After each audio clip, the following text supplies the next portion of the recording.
I look like my brother. Hello there, Internet and all the ships at sea.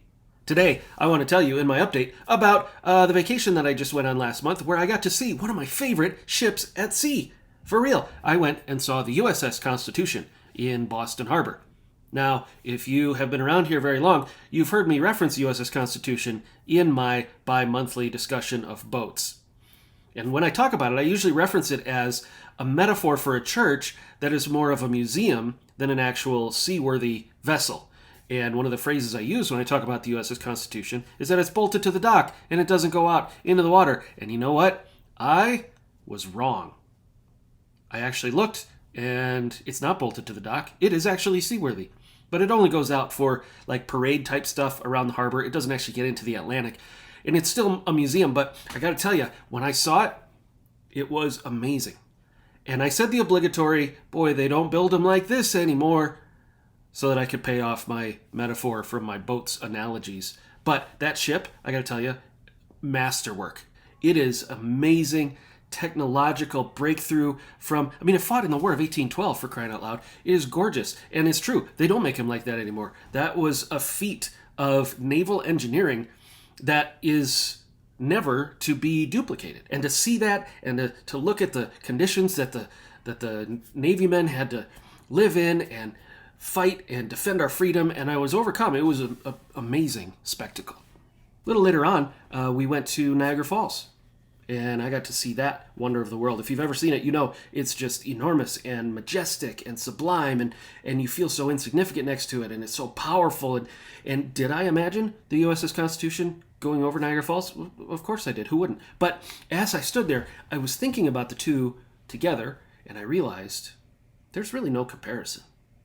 All of human effort, as beautiful as it can be, as majestic as it can be, it pales in comparison to what God has put into nature. And when you realize the supernaturalness of creation, it gets us to a place that I think is really healthy. To remember that there is a God and we're not him. And what we can do, whether it's good or bad, just doesn't measure up to what he can do, which is always good. And if you're feeling like we can't handle the world the way it is today, I got another email about that today, that the world is falling apart and we have to do something about it. And I think, okay, we can do what we can do about it, but only God can fix what's broken in this world. And he has through Jesus. And he will when Jesus comes back.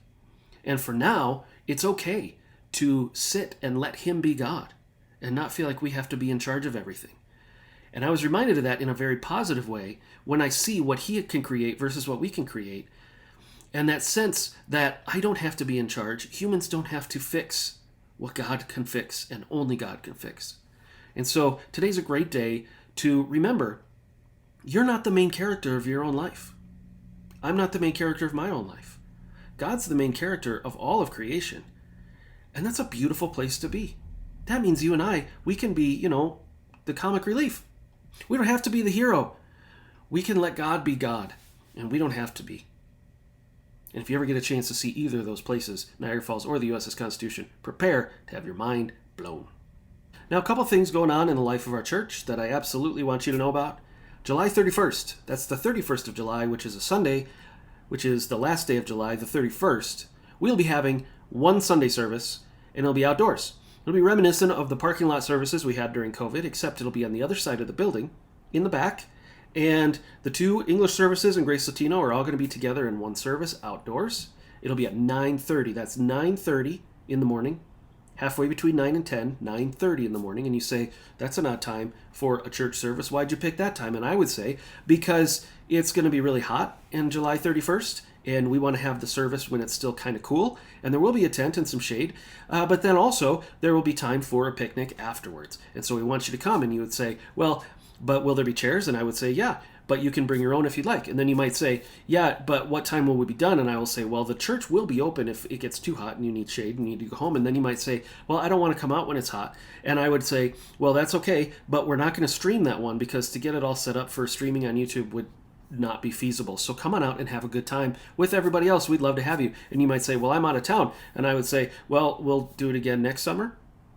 Anyway, we want you to be there the 31st at 9:30. That's 9:30. Now, in order to make the 31st be great.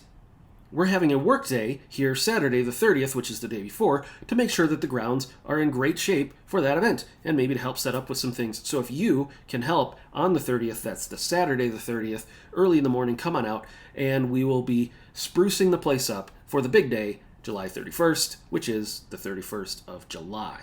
Now, there's other things going on. The Barnabas folks are returning soon. The Alaska folks are returning soon. We can't wait to hear from them. But this Sunday, the 17th, we are going to have a special guest here talking about what is going on in the Ukraine and how we can help with that. It's a really good friend of mine from years and years past, and I'm excited to hear him share with us about that. And I will continue in our series in 2 Corinthians chapter 11 this week, as well as I get to be leading some music. So I'm looking forward to just a fun day, and we want you to be here. That will be the normal service times, 8:30, 10:15, Grace Latino, 10:15. We would love to have you here. Now, until next time. I'm Jeff, you're you, God is God, and He makes stuff better than we do.